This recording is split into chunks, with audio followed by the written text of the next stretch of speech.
मुख्यमंत्री दरबारा सिंह ने कहा कि डीआईजी अवतार सिंह की लाश 2 घंटे से पड़ी है। 2 घंटे हो गए उनकी लाश नो दरबार साहब दे बाहर पे है। ऐसे ही कर सकते हैं। जवाब में भिंडरावाले ने कहा तो मैं क्या करूं। दरबारा सिंह को भिंडरावाले से मिन्नत करनी पड़ी और कहना पड़ा कि अपने लोगों से कहें कि वो शव को ले जाने दें। कह दो अपने पुलिस वाले की लाश चक के ले जाना। जी। अटवार जो वापस जाने लगे थे उसके पीछे किसी ने गोली चलाकर उनके किसी ने गोली चलाकर उनको गोली चलाकर जब बाहर दरबार साहब से बाहर निकलने लगे उसको सलाह कर दिया और पुलिस इतनी डिमोरलाइज हो गई उसकी लाश उठाने नहीं आया। मेरा घंटा 1.5 घंटा को उठाने नहीं आया चाहिए था वो।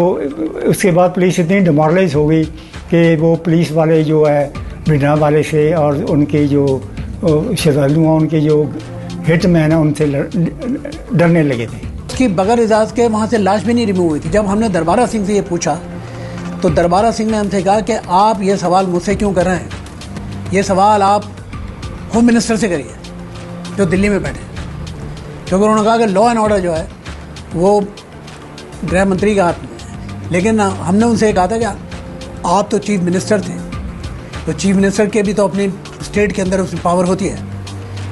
तो उन्होंने उसका कोई डायरेक्ट जवाब नहीं दिया, लेकिन उन्होंने ये चीज़ बिल्कुल क्लियर कर दी थी कि ज़ैल सिंह पॉलिटिक्स कर रहा है to undermine Congress party, and उन्होंने कहा कि वो मेरे को भी अंडरमाइन कर रहा है।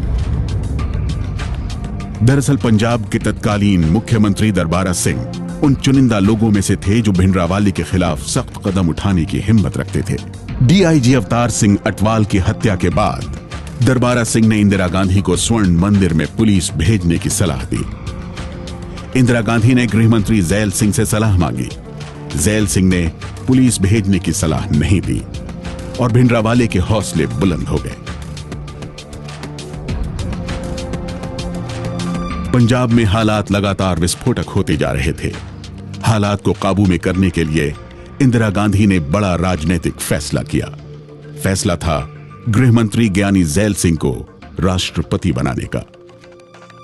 That I will faithfully execute the office of President of India. ज्ञानी ज़ैल सिंह को, एक सिख को, हिंदुस्तान का राष्ट्रपति बनाया गया। हिंदुस्तान के तीनों सेनाओं का प्रमुख बनाया गया। सोचा कि शायद एक सिख को बनाएंगे तो पंजाब में उग्रवाद, पंजाब में टेररिज्म कम हो जाएगा, शायद खत्म ही हो जाएगा, लेकिन ऐसा नहीं हुआ। ज्ञानी ज़ैल सिंह के राष्ट्रपति बनने के 1 महीने बाद ही पंजाब में संत हरचंद सिंह लोंगोवाल की अगुवाई में अकाली दल ने गिरफ्तारी और मोर्चा लगाने का अभियान शुरू कर दिया। 2 महीने में 30,000 गिरफ्तारियां हुई। सरकार चारों तरफ से घिरती जा रही थी। यह अहिंसक आंदोलन था जिसका मकसद आनंदपुर साहिब रेजोल्यूशन को लागू करना था, लेकिन गिरफ्तारियां होती रहीं। इससे हालात और तनावपूर्ण हो गए। इसी बीच 5 अक्टूबर 1983 को उग्रवादियों ने हिंसा की एक बड़ी घटना को अंजाम दिया। पंजाब के कपूरथला से जालंधर जा रही बस को सिख बंदूकधारियों ने देर रात रोका। बस में सवार यात्रियों में से हिंदुओं को चुन चुनकर बाहर निकाला गया और एक लाइन में खड़ा करके गोली मार दी गई। इस तरह अपने परिवार की महिलाओं और बच्चों के सामने 6 लोग मारे गए। इस हत्याकांड के बाद ही पत्रकार तवलीन सिंह भिंडरावाले से अमृतसर के स्वर्ण मंदिर में मिली। आज मैं किसे तवलीन सिंह ने पूछा, मारने वाले सिख थे? जवाब में भिंडरावाले ने कहा, उनसे मेरा क्या लेना देना। मेरा क्या लेना देना। फिर जब घटना की निंदा के बारे में पूछा गया तो भिंडरावाले ने कहा, मैं क्यों करूं निंदा, मैं निंदा करने वाला कौन होता हूं? मैं कौन होना ऐसी निंदा करने वाला।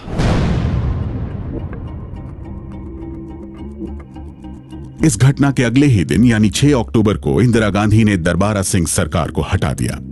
पंजाब में राष्ट्रपति शासन लगा दिया गया। इसे इंदिरा गांधी की भारी गलती बताया गया। इससे भिंडरावाले के खिलाफ सख्त लाइन लेने वाले एक बड़े नेता से केंद्र का सीधा नाता टूट गया। दरबारा सिंह को हटाने से हालात बदले नहीं। 1 महीने बाद अमृतसर से चंडीगढ़ जा रही बस पर भी हमला हुआ। हिंदुओं की पहचान की गई और परिवार वालों के बीच गोली मार दी गई। पंजाब में रात में बसों के चलने पर रोक लगा दी गई। हत्या और लूटपाट की घटनाएं बढ़ती जा रही थीं। लेकिन इंदिरा गांधी भिंडरावाले के खिलाफ कोई सख्त कार्रवाई करने से क्यों हिचक रही थी? वो समस्या को शायद समझ नहीं सके और सिखों की भावनाओं को भी नहीं समझ सके।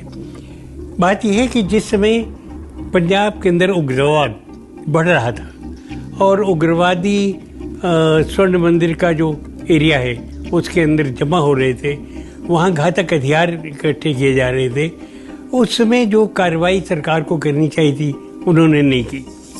उधर पंजाब में भिंडरावाले की ताकत बढ़ती जा रही थी और इधर दिल्ली में इंदिरा गांधी के सलाहकार उनसे कहते जा रहे थे कि वो भिंडरावाले पर सख्ती ना करें, और उधर भिंडरावाले और उनके समर्थक कलिश्निकोव और AK-47 जैसे खतरनाक हथियार गोल्डन टेम्पल स्वर्ण मंदिर में भेज रहे थे। खबर आ रही थी कि दूध के बर्तन और अनाज की बोरियों में गोलियां और हथियार स्वर्ण मंदिर पहुंचाए जा रहे थे। एक तरफ दिल्ली में असमंजस था, दूसरी तरफ भिंडरावाले ने एक बड़ा कदम उठाया।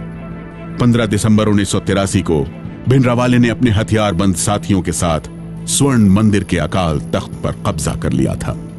अकाल तख्त का मतलब एक ऐसा सिंहासन था जो अनंत काल के लिए बना हो। इसे 16वीं सदी में बनाया गया था। दिल्ली में मुगल दरबार की गद्दी से 1 फुट ऊंचा अकाल तख्त बनाया गया था ताकि बताया जा सके कि ईश्वर की जगह बादशाहों से ऊपर होती है। यहीं से सिख धर्म से जुड़े हुक्मनामे जारी होते रहे हैं। इसलिए अकाल तख्त का धार्मिक महत्व तो है ही, साथ ही राजनीतिक महत्व भी है। भिंडरावाले के अकाल तख्त पर कब्जे का विरोध गोल्डन टेम्पल के प्रमुख ग्रंथी कृपाल सिंह ने किया, लेकिन भिंडरावाले ने किसी की परवाह नहीं की। बैसाखी के दिन ये बात है 1984 की, सिर्फ 2-3 महीने पहले जब ऑपरेशन ब्लू स्टार हुआ है, तो वहाँ एक सरदार लीडर था, उसको भिंडरावाले के लोगों ने दौड़ के अंदर उसका मर्डर किया। वो आगे दौड़ रहा था, वो पीछे से गोलियां मार रहे थे, और दिन दहाड़े, ये दोपहर की बात है जब उसका मर्डर हुआ। अकाल तख्त से ही भिंडरावाले ने इंदिरा गांधी को चेतावनी दी और दार्शनिक अंदाज में कहा कि हम तो माचिस की तीली की तरह हैं। ये लकड़ी से बनी है और ठंडी है, लेकिन आप उसे जलाएंगे तो लपटें निकलेंगी। पर असी माचिस की तीली वांगा लकड़ दिया ते ठंडी आ, पर जे तुसी उन्हें बालोगे तो लपटा निकलनगियां। इंदिरा गांधी के लिए मुश्किलें बढ़ती जा रही थी। 1984 का फरवरी महीना था। 10 महीने बाद ही देश में और पंजाब में चुनाव होने वाले थे और इंदिरा गांधी के लिए समझौता करना एक राजनीतिक मजबूरी भी बनती जा रही थी। उधर अकाली भी समझ गए थे कि भिंडरावाले का कद बहुत बढ़ गया है और वो उनके वजूद को ही कड़ी चुनौती दे सकता है। तब नरसिंह राव विदेश मंत्री हुआ करते थे। उन्हें अकालियों से बातचीत करके समझौते की कमान सौंपी गई। नरसिंह राव ने बातचीत करके एक समझौते का फॉर्मूला निकाला। यह फॉर्मूला अकाली नेताओं को मंजूर था। इस फॉर्मूले में पंजाब को चंडीगढ़ शहर दिया जाएगा और हरियाणा को बदले में अबोहर शहर, और सरकार से इस फॉर्मूले की सिफारिश करने के लिए एक आयोग बनाया जाएगा। लेकिन एक और शर्त थी कि यह फॉर्मूला पहले हरचंद सिंह लोंगोवाल को और भिंडरावाले को मंजूर होना चाहिए। नरसिंह राव को बातचीत में सफलता मिली और समझौते की रूपरेखा तैयार हो गई। इसमें कहा गया कि एक आयोग बनाया जाएगा जो इस तरह की सिफारिश करेगा, लेकिन सरकार की तरफ से शर्त यह थी कि समझौता तभी होगा जब अकाली दल के अध्यक्ष हरचंद सिंह लोंगोवाल और भिंडरावाले इसके लिए राजी होंगे। हरचंद सिंह लोंगोवाल और भिंडरावाले को राजी करने का काम गुरुचरण सिंह तोहड़ा और प्रकाश सिंह बादल का था। गुरुचरण सिंह तोहड़ा तब शिरोमणि गुरुद्वारा प्रबंधक कमेटी के अध्यक्ष थे। सिख राजनीति के सबसे मजबूत नेताओं में उनकी गिनती होती थी। बादल और तोहड़ा इस प्रस्ताव को लेकर स्वर्ण मंदिर गए। वहां उन्हें संत हरचंद सिंह लोंगोवाल और भिंडरावाले से मिलना था। संत हरचंद सिंह लोंगोवाल खुद भिंडरावाले से त्रस्त थे। वो तैयार हो गए। अब भिंडरावाले को तैयार करना बाकी था। देखो संत जरनैल सिंह जी, तोहड़ा ने बताया कि सरकार ज्यादातर मांगे मान गई है। भिंडरावाले को यह भी बताया गया कि एक कमीशन बिठाकर सरकार दूसरी मांगों को भी मान लेगी। सानू इस गल ते सहमत हो जाना चाहिए। संत जरनैल सिंह जी, इस मामले च मेरी भी यही सलाह। बातचीत और समझौते की कोशिश बेकार गई। भिंडरावाले किसी भी कीमत पर समझौते के लिए तैयार नहीं था। इस तो अलावा और कोई समझौता नहीं हो सकता। ओ जी कम्युनिटी तोड़ा जी, मैं थोड़ी सारी खेड़ा जानना। साफ था भिंडरावाले किसी भी तरह के समझौते के लिए तैयार नहीं था। साहब दे नाल धोखा कर रहे हो। ऐसे कोई धोखा नहीं, ऐसे पंजाब दे ते सिखां दे हित लई है। किससे अगले की है मैं सब जानना। थोड़ी अख सत्ता ते है। तुसी मुख्यमंत्री बनना चाहते हो। भिंडरावाले जी, मैं ਤੁਹਾਨੂੰ अकाल तक तो बाहर कटवा देवांगा। तो बात भी गल है।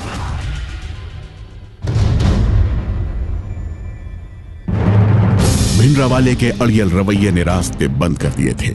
इस घटना के एक हफ्ते बाद ही लोंगोवाल ने घोषणा कर दी कि 3 जून के बाद से गेहूं पंजाब के बाहर ले जाने नहीं दिया जाएगा। पंजाब में हिंदुओं और सिखों के बीच के बढ़ते तनाव का असर देश के दूसरे राज्यों में होने लगा था। 19 फरवरी 1984 को हरियाणा के पानीपत और जगाधरी में 9 सिखों को मार दिया गया। 3 गुरुद्वारे भी तोड़े गए।